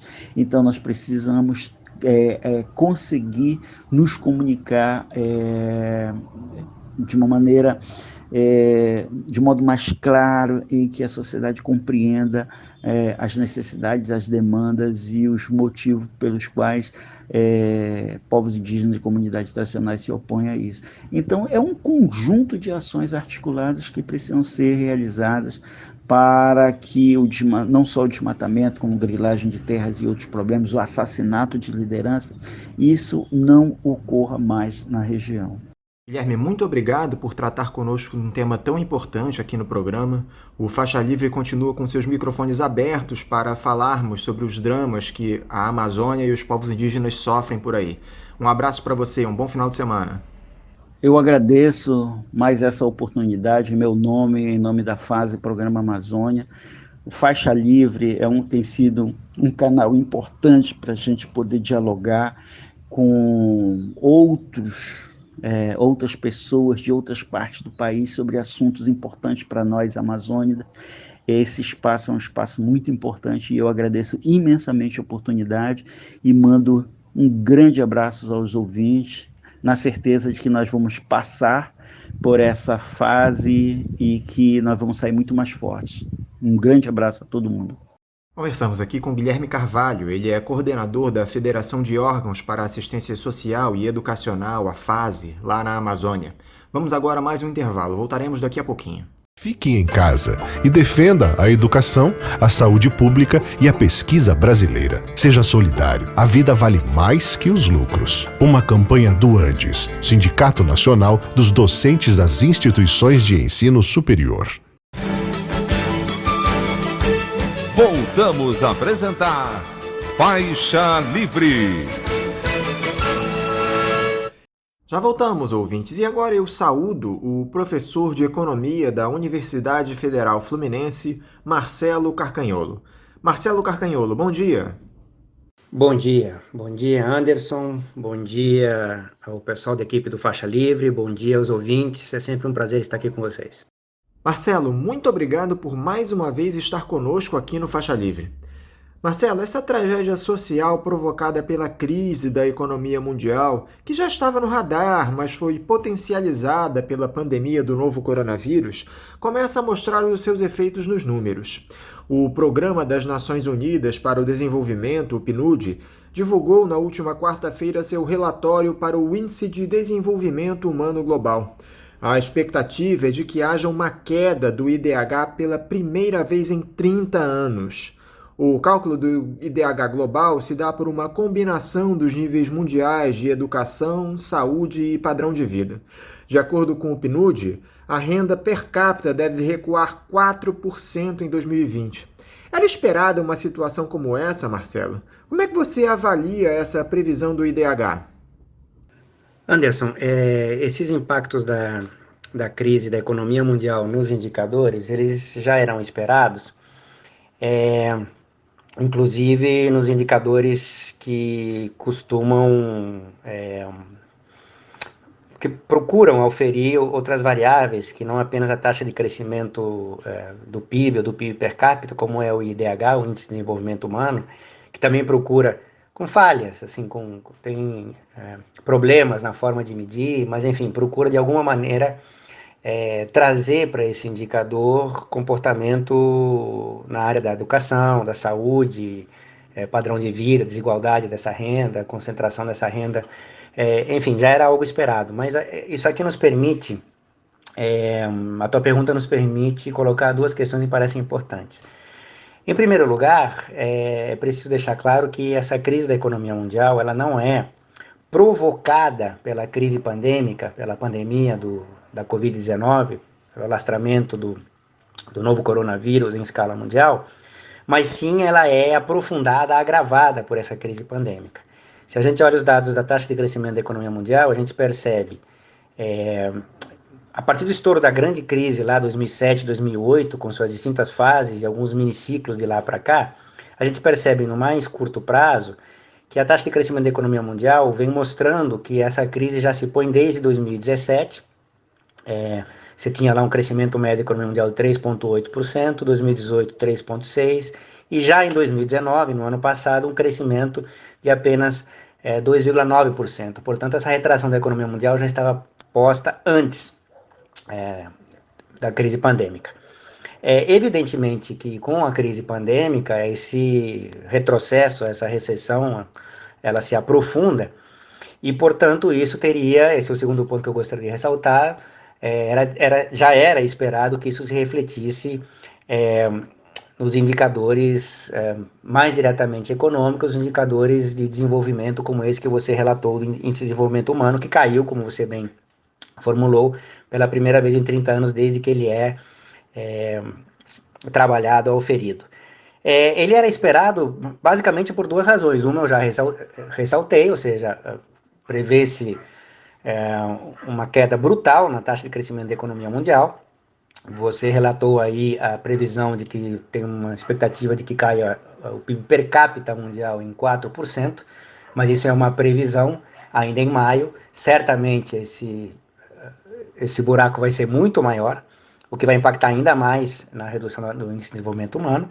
E por outro lado, gostaria de ressaltar também que esta crise, por vários fatores, em umas economias mais, em outras menos, mas essa crise, como um dos seus impactos mundiais, globais, é a tendência ao crescimento das concentrações, da concentração em mercados e do aprofundamento da desigualdade social, da distribuição de renda e riqueza, ou seja, uma maior concentração de renda e riqueza, justamente porque os mais pobres tendem a ser os mais atingidos pela crise econômica aprofundada pela crise pandêmica. Então, a redução da taxa de crescimento da economia mundial e o aprofundamento da desigualdade mostram como já era esperado esse impacto no IDH, e é bem possível que esse impacto negativo no IDH seja muito maior ainda no decorrer do ano. Você acredita, Marcelo, que esse cenário social trágico possa provocar uma revisão nos conceitos da economia mundial? Esse liberalismo econômico radical poderia estar com os dias contados? A forma como distintos governos na economia mundial vêm respondendo aos efeitos econômicos e sociais dessa crise, com a implementação de políticas econômicas, monetária e fiscal anticíclicas, procurando, se não reverter, pelo menos amenizar os efeitos da crise nos níveis de emprego, renda, produção, com a maior atuação do Estado, tanto em termos de política fiscal como política monetária, essas, não só o discurso, mas essas medidas concretas aparentemente nos permitiriam dizer que, de fato, o que essa crise econômica aprofundada pela crise pandêmica permite é no mínimo, um questionamento do discurso liberal ou ultraliberal, segundo o qual o papel do Estado deveria ter cada vez menos relevância e o setor privado seria o condutor do comportamento dos agentes econômicos e por aí o aumento da produtividade, competitividade e o crescimento adviriam. E, portanto, um questionamento concreto e prático das reformas liberais e aprofundamento da mercantilização da vida da sociedade. Então, eu diria que sim, do ponto de vista das medidas mais de curto prazo de resposta aos efeitos da crise. Mas o que me preocupa é que já em uns lugares mais, em outros menos, mas enfim, na própria forma como essa política anticíclica é colocada, ali nessa forma já estão contidos elementos que nos permitem vislumbrar o que será depois desse curto prazo. E o discurso econômico ali, o Brasil tem isso muito claro, mas não é só aqui que isso acontece, já se coloca ali a questão de como essa maior atuação do Estado para combater a crise, que é necessária no curto prazo, vai implicar no aumento do déficit público, no aumento da dívida pública e que isso terá que ser custeado, financiado em algum momento lá na frente. Portanto, já se coloca hoje, em uns lugares mais, em outros menos, mas já se coloca hoje um embrião de uma retomada do discurso ultraliberal lá na frente, de ajuste fiscal, de mais reformas, com a desculpa de que isso é necessário para financiar a elevação do déficit público, da dívida pública, em virtude da atuação necessária do Estado neste curto prazo. Portanto, já se sinaliza hoje um recrudescimento do ultraliberalismo lá adiante, com a desculpa de que isso é necessário para financiar o déficit público, a dívida pública, que aumentaram neste período de combate de curto prazo. Isso é muito claro. Temos um exemplo nesta semana, com o início, digamos assim, da sanção presidencial aqui no Brasil, da ajuda, do socorro a estados e municípios, com as condicionalidades de que essa ajuda não pode implicar, por exemplo, em aumento de servidores públicos, em nível municipal, estadual e federal. O que para ficar apenas nesse exemplo, um contrassenso, uma vez que a gente está vendo que justamente quem está na linha de frente dessa batalha contra a crise pandêmica é justamente o serviço público, os servidores públicos e o setor privado tem atuação pífia nesse sentido. Mas o que me preocupa é justamente o fato de que já nesta atuação ativa, em alguns lugares timidamente, como no Brasil, no Estado já está ali inserido um germe de um recrudescimento do ultraliberalismo passada essa atuação mais incisiva do Estado no curto prazo. Agora, aqui no Brasil, Marcelo, a situação econômica da população só se deprime. As pessoas não podem trabalhar por conta do isolamento social, o que causa uma enorme perda de renda e, consequentemente, a impossibilidade de se fazer novas dívidas. Foi o que mostrou um levantamento feito pela Confederação Nacional do Comércio de Bens, Serviços e Turismo em relação ao mês de maio. No entanto, houve um aumento do número de famílias que afirmam não terem condições de quitar as contas em atraso. O auxílio emergencial de R$ 600 prometidos pelo governo ainda não chegou para muita gente, isso 2 meses depois do seu anúncio. Por que essa falta de interesse do Estado em intervir na economia para oferecer renda à população, incentivando o consumo e reduzindo consequentemente as dívidas, Marcelo? Será que o governo não percebe que isso faz a economia rodar? Anderson, a tua pergunta nos permite resgatar dois elementos na caracterização específica de como o governo brasileiro vem atuando para tentar responder aos efeitos dessa crise econômica e social que vivemos hoje em dia. Em primeiro lugar, o pressuposto da tua pergunta nos permite resgatar algo que é muito explícito, que é o caráter tímido, até pelo montante dos recursos propostos na ajuda, nessas políticas sociais, por exemplo, para ficar no auxílio emergencial de R$600, que não chega nem a 60% do salário mínimo, com a previsão de durar apenas 3 períodos, com uma enormidade de entraves burocráticos e logísticos que faz com que grande parte da população que necessita desse auxílio emergencial não tenha nem acesso a esses recursos, o que parece inclusive sinalizar algo de deliberado no governo para que de fato esses recursos não cheguem a quem precisa, para o governo gastar menos com isso, e outras medidas que poderiam ser implementadas e não são, atestam o fato de que a ajuda do governo para tentar responder aos efeitos da crise, principalmente aos setores mais desfavorecidos, é extremamente pífia, modesta, para dizer o mínimo, enquanto, por outro lado, a ajuda desse mesmo governo a grandes setores, principalmente setores financeiros, via atuação da política monetária, é uma ajuda de concessão de liquidez para esses setores, inclusive para bancos privados, enorme. Portanto, há claramente, explicitamente, um privilégio na atuação do Estado brasileiro no combate aos efeitos da crise para os setores maiores e uma timidez, para dizer o mínimo, quando se trata de promover ajuda aos setores mais desfavorecidos. Isso é um comentário importante no pressuposto da tua questão.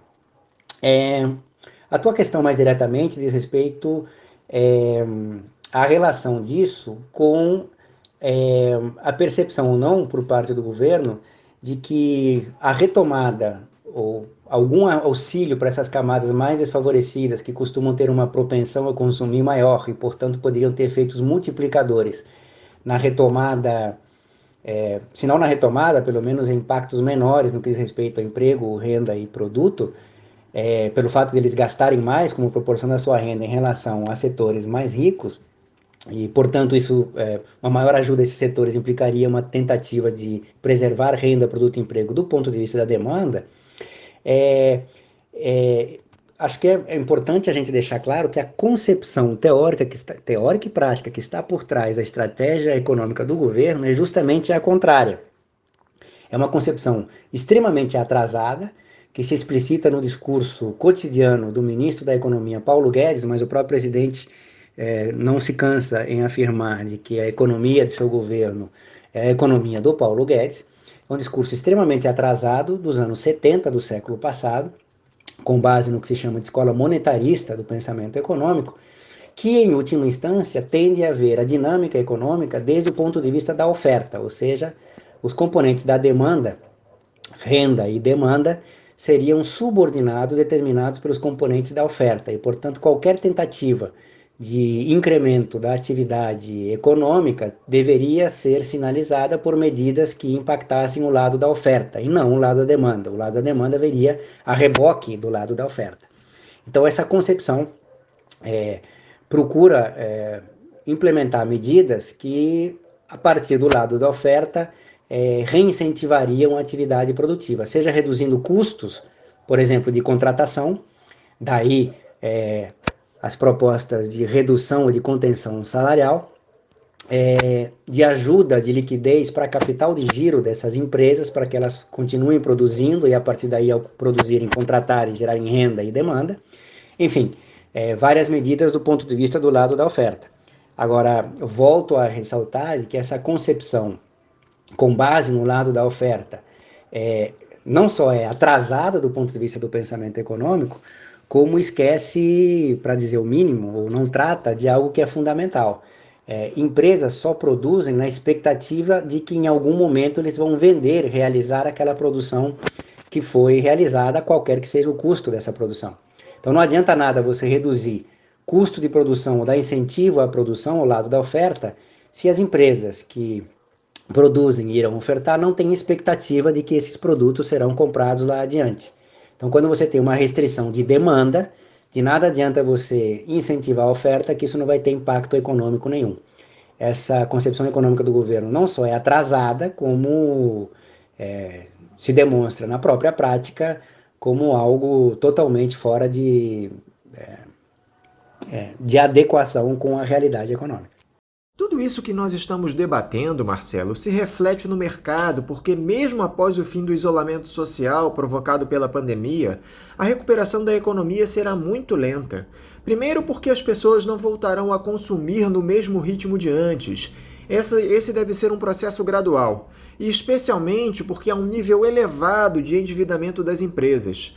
Para completar esse cenário, houve um aumento significativo da capacidade ociosa da indústria. É possível acelerar esse processo de recuperação, Marcelo? A saída seria só pelo investimento público?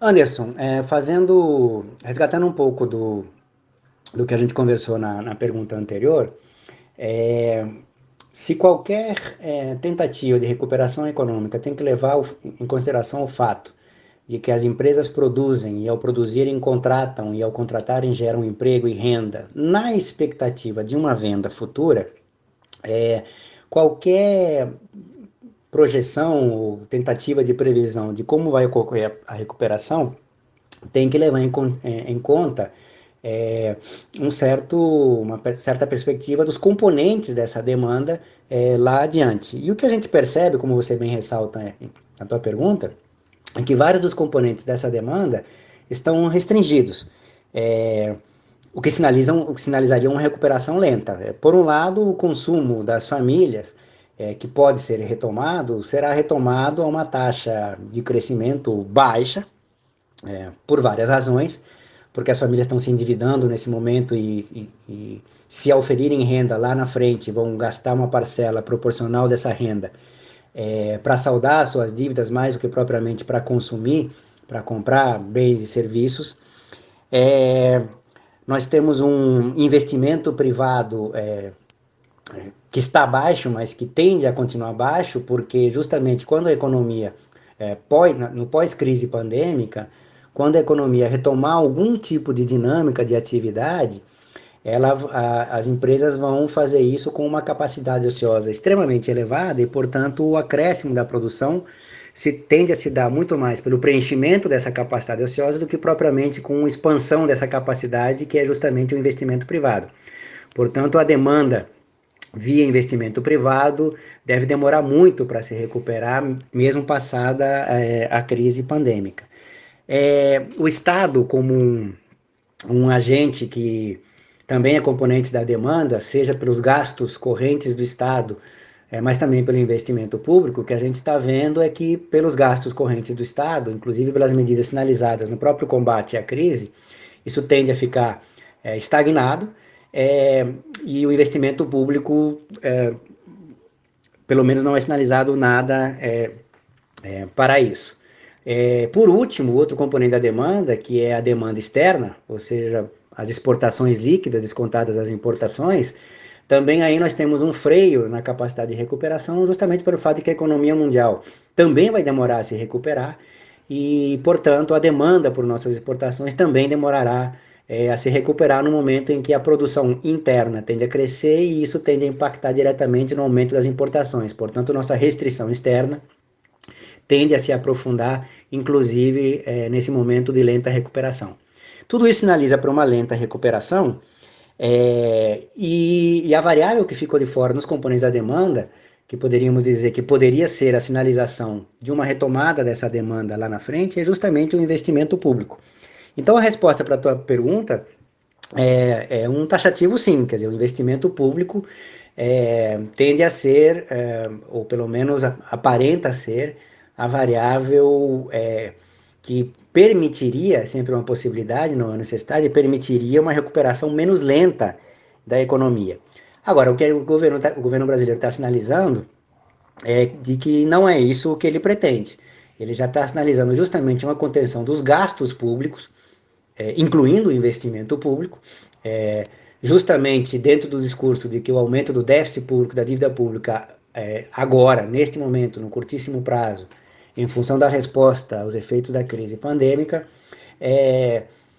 tornam necessário lá na frente um maior ajuste fiscal que tende a frear o gasto público e o investimento público. E, por outro lado, também já está sendo sinalizado por esse governo que a resposta que ele vai dar vai ser justamente ajuste fiscal, junto com um maior processo de privatizações, ou seja, um aumento da participação do setor privado no investimento em relação ao investimento total.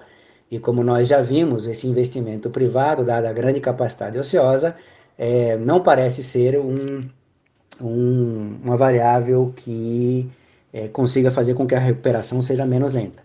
Portanto, também nisso, a sinalização dada pelo governo parece completamente equivocada, o que sinaliza que o governo, em termos de política econômica, está completamente perdido. Falando especificamente das empresas, Marcelo, um levantamento do Instituto de Estudos para o Desenvolvimento Industrial, o IED, tomando como base o balanço das empresas de capital aberto no ano passado, mostrou que das 226 companhias não financeiras com ações negociadas na Bolsa de Valores, a relação entre capital próprio e endividamento encerrou o ano passado em 76,8%, ou seja, para cada R$1 em dinheiro dos sócios, há quase 77 centavos em dívidas. Esse número é inferior a 2018, mas está no mesmo patamar de 2014. Um dos motivos para essa queda, no entanto, foi o processo de desalavancagem da Vale e da Petrobras. Eu gostaria que você dissesse aqui para os nossos ouvintes, Marcelo, quais as principais causas para esse enorme endividamento das empresas bem antes da crise do coronavírus, o que de alguma forma acaba inviabilizando novos investimentos.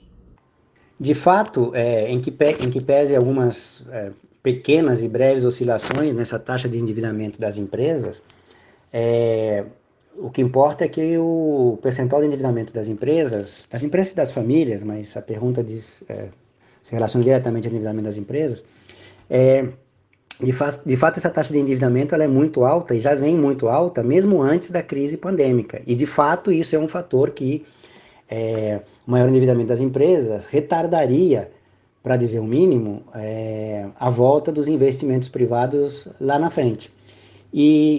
E a resposta para isso ela é bem simples, ou seja, por que com breves oscilações, mas por que essa taxa de endividamento, que é alta, ela precede a crise pandêmica? Evidentemente que a crise pandêmica vai fazer, os dados já vão mostrar isso, os novos dados quando aparecerem, que essa taxa de endividamento só aumentou, mas o fato é que essa taxa de endividamento já era alta por uma razão muito simples, simplesmente porque a crise na economia mundial, mas especificamente na economia brasileira, já estava posta mesmo antes do aprofundamento que sim foi provocado pelo estouro da pandemia e da Covid-19. Ao contrário do que o governo em algum momento tentou vender para a população, a economia não estava decolando e foi pega de surpresa com a pandemia mundial. Este governo que assume no início de 2019, e inclusive pelo discurso liberal, mais convencional, esperava-se uma retomada maior a partir de 2019, frente à crise que a economia brasileira vem enfrentando desde pelo menos 2014, o que nós observamos em 2019 é que nada daquilo que se esperava, mesmo com o ajuste fiscal, mesmo com as reformas, que segundo o discurso oficial garantiria a retomada do crescimento, o que nós tivemos foi já em 2019, antes da pandemia, um aprofundamento da crise da economia brasileira, que alguns autores, inclusive, já dizem que é a maior crise da história da economia brasileira. Se a gente olha os dados, a taxa de crescimento da economia brasileira em 2017, 2018, que foi, em média, 1,3%, em 2019 foi de apenas 1,1%, o que significa, do ponto de vista mais técnico, uma recessão do ponto de vista per capita, ou seja, descontado o crescimento populacional. Então, em 2019, a economia já mostrava sinais dessa crise e, portanto, as empresas, com o sinal dessa crise, com menor volume de vendas e de receitas, são obrigadas a aumentar suas taxas de endividamento. E é isso que esses indicadores estão mostrando. E a economia brasileira aprofunda a crise desde 2019, mesmo antes do estouro da pandemia, por várias razões. Uma delas é o próprio crescimento, ou redução do crescimento da economia mundial, o que agrava a restrição externa da nossa economia, que se reflete, por exemplo, em indicadores do balanço de pagamentos. Por exemplo, nós temos um aprofundamento do déficit em transações correntes, que em 2018, que em 2019 atingiu um déficit de 50 bilhões de dólares, agravado pelo sempre histórico déficit na conta de serviços, mas agravado pelo pífio desempenho da balança comercial brasileira, que se em 2018 tinha tido um superávit de 53 bilhões de dólares, em 2019 passa a ter apenas 39,4 bilhões de dólares. Portanto, um aprofundamento da restrição externa, que também já era indicada do ponto de vista também do fluxo de capitais, no crescimento da taxa de desvalorização da nossa moeda frente ao dólar, portanto, a ascensão do dólar frente ao real, desde o começo de 2019 até o momento atual. É claro que isso se aprofunda depois da pandemia, mas essa sinalização já vem sendo dada desde o ano passado. O crescimento do endividamento das empresas antecede a pandemia, justamente porque a crise, a recessão da economia brasileira também antecedem a pandemia. O que a pandemia faz é aprofundar esses dois fatores. O que eu tenho visto muito ultimamente, Marcelo, são os micro e pequenos empresários reclamando que não conseguem acesso àquela linha de crédito disponibilizada pelo BNDES para socorro nesses tempos de crise. Apenas 16% do orçamento destinado a esse fim foi executado pelo banco. Por outro lado, esses mesmos empresários relatam que recebem ligações quase que diárias de bancos privados oferecendo financiamentos com taxas de juros muito mais altas do que as praticadas pelo BNDES. Tá na cara o motivo de toda essa dificuldade, não é, Marcelo? Isso é a explicitação, mais uma vez, da lógica privatista da estratégia econômica desse governo. Ou seja, embora seja anunciado ou sejam anunciadas linhas de crédito via BNDES e apenas um anúncio para tentar fazer com que as micro e pequenas empresas tenham algum acesso à linha de crédito para tentar, se não reduzir suas taxas de endividamento, pelo menos melhorar o perfil da rolagem dessas dívidas, e como você bem citou, uma parcela muito pequena dessas micro e pequenas empresas conseguiu ter acesso a essas linhas de crédito.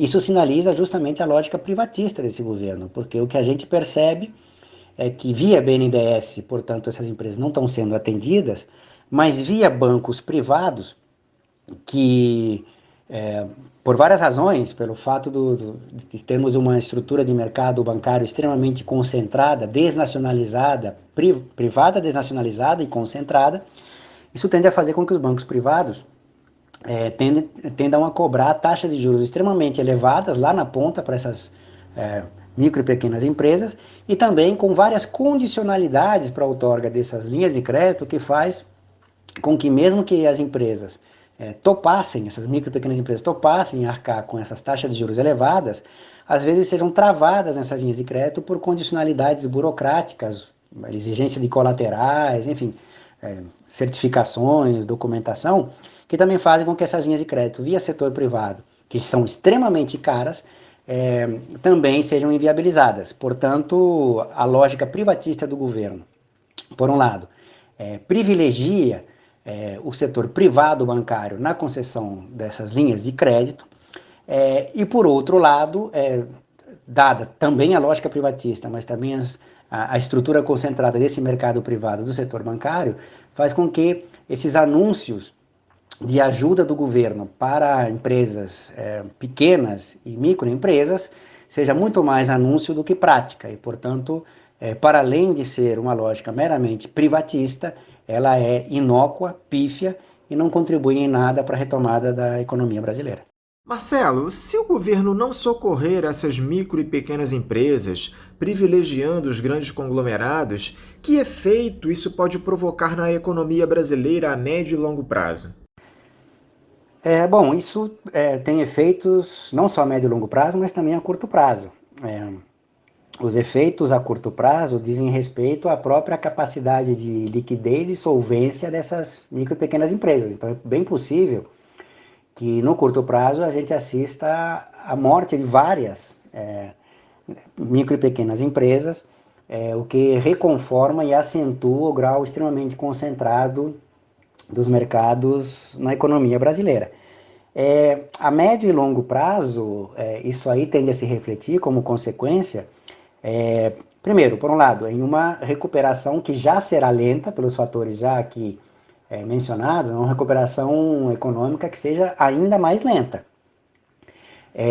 Porque grande parcela da produção de bens e serviços que é atendida por essas micro e pequenas empresas é justamente uma parcela de bens e serviços que atende às camadas mais populares, que, como mencionamos antes também, costumam ter uma propensão a consumir maior em relação à média da economia brasileira. Por outro lado, em termos de médio e longo prazo, a morte dessas micro e pequenas empresas, como já sinalizado, tende a aumentar ainda mais a concentração do mercado na economia brasileira.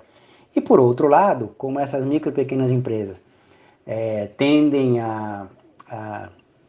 em termos percentuais relativos a empregar mais, a ter um nível de emprego, uma relação capital-trabalho mais pró-trabalho, ou seja, uma relação capital-trabalho menor, e, portanto, tendem a proporcionalmente gerar mais emprego, a morte dessas empresas também tende a significar um aumento do desemprego e ou da informalidade nas contratações, o que significa a médio e longo prazo ainda, o que é reforçado pelo aumento da concentração no mercado, a aprofundar ainda mais a desigualdade de renda e riqueza que caracteriza a sociedade brasileira. Portanto, essa opção, e é uma opção político-econômica, ou de economia política, se você quiser, do governo, em privilegiar a ajuda a grandes setores em detrimento dos setores de micro e pequenas empresas, ou de setores informais, ou de autônomos, etc., tende a provocar uma recuperação mais lenta da economia, aumentar a concentração do mercado e aprofundar a desigualdade de renda e riqueza.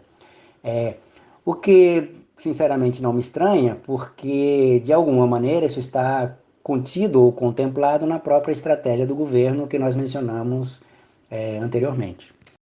Para encerrar, Marcelo, eu só queria dar um exemplo da ousadia desse pessoal ligado ao bolsonarismo.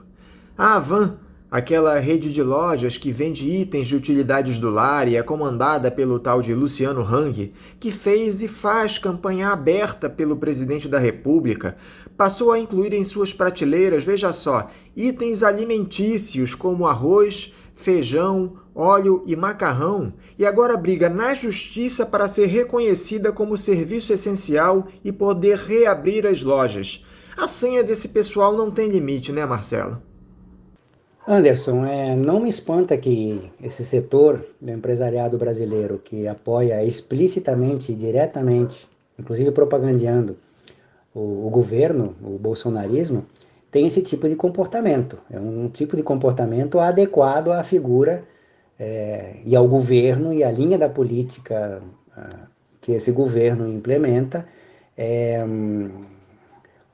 que tem como base, nessa questão específica do combate à crise pandêmica, uma preocupação muito maior com o que eles chamam de sobrevivência da economia do que propriamente na preservação de vidas e de algum tipo da qualidade de vida e de vidas da população brasileira. Como se esses dois elementos, a vida e a população e a economia, fossem elementos separáveis ou até antagônicos. O discurso oficial e a prática, como nós estamos vendo, inclusive desse tipo de empresariado, é justamente o discurso oficial de reabrir a economia, ou melhor, de relaxar a quarentena, o isolamento horizontal, no mínimo para eles, levando para um isolamento vertical, com o falso argumento de que isso vai retomar a economia, porque as pessoas precisam voltar a trabalhar, para que a economia seja reativada e com isso tenha aumento de emprego, renda, produto, etc. Acontece que, como nós sabemos, em termos sanitários, um relaxamento da quarentena, ainda que seja via isolamento vertical, tende a alastrar a taxa de contágio, tende a aumentar ainda a curva, inclusive de mortes, e, portanto, tende a aumentar a perda de vidas de brasileiros e brasileiras em função desse falso discurso de que a economia tem que voltar a funcionar para que possamos combater a pandemia. Então, não me surpreende esse tipo de comportamento, não vou dizer bizarro, mas esse tipo de comportamento beirando o criminoso desse tipo de empresário, tentando burlar a própria noção do que é serviço, setor essencial, para tentar manter as atividades de operação. Isso, você citou um exemplo da Havan, mas nós já vimos exemplos parecidos em outros setores de empresários bolsonaristas que tendem a fazer a mesma coisa. Então, não me surpreende, mas tentando olhar com algum tipo de distanciamento, se isso é possível, é surpreendente que esse tipo, não só de discurso, mas de prática, seja, primeiro, realizado, concretizado, segundo, avalizado pelo próprio governo na sua prática, na sua estratégia, no seu discurso, e o que é mais surpreendente, talvez, que ainda conte com um apoio social razoavelmente grande, que permite a este governo algum tipo de sustentação política e social. O que mais me surpreende, o que mais me deixa abismado é justamente esse tipo de comportamento de empresários e do governo genocida, trata-se de um genocídio, esse tipo de proposta, e que isso ainda tem algum tipo de apoio social e político. Torço para que isso, de alguma maneira, e tomara que não seja da pior maneira, seja revertido no mais curto prazo. Marcelo, muito obrigado por mais uma vez nos ajudar aqui no programa a entender esse difícil quadro da economia brasileira e mundial. Eu desejo a você um bom final de semana e deixo meu abraço. Eu que agradeço, estou aqui pronto para colaborar no que me for possível, dentro da minha capacidade sempre que necessário. E deixo um grande abraço, um bom final de semana a vocês, a equipe do Faixa Livre, sempre na resistência e na promoção do pensamento crítico e de alternativas realmente populares para o nosso país, e para os ouvintes do programa Faixa Livre. Um abraço e até a próxima. Conversamos aqui com Marcelo Carcanholo, ele é professor de Economia da Universidade Federal Fluminense, a UF. E vamos encerrando a edição de hoje do Faixa Livre. Na próxima segunda-feira, a partir das 9 da manhã, estaremos de volta. Um abraço a todos vocês, um bom final de semana e até segunda!